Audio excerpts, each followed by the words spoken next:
Hey folks, Yoder here. Just a little bit of a video to show you what's happening out there in terms of setting stop loss orders. As you know, trading ain't pretty, and never has it been more ugly, sort of violent, vicious, nasty, whatever word you want to use, than it has been in the last couple of months.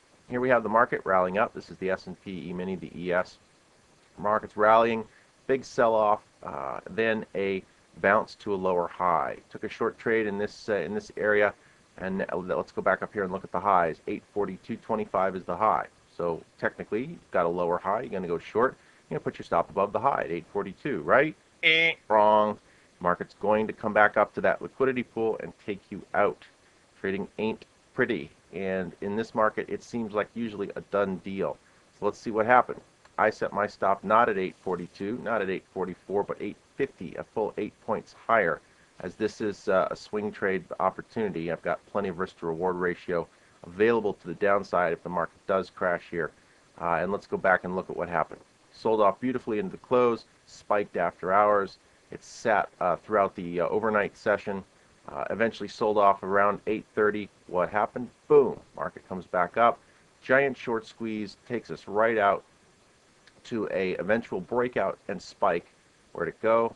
High 844.50. Took out everyone's stops. Look at the volume on that bar. Took out everybody's stops in a very targeted manner, and now it's right back to 8:30. Looking glorious for the open here. As I record this, about 9:20 in the morning, so we're about 10 minutes away from the open. Market's going to gap down, and looks like I'm pretty well positioned for my short. So there you go. Got to keep those stops wide. The market will target you. And for that matter, there's no reason why you can't use these rinses and whipsaws as entries, something we'll talk about in another video. But for now, keep those stops big, open up your time expectations, and don't get too surprised when the market targets our highs and lows with absolute focus, as you can see here. That market moved up for no reason other than to take out those stops. You got to keep that incorporated in your current trading plan, or you're going to end up being the dead man on the other side of that trade. So remember, folks, trading ain't pretty. Now get out there and make some money.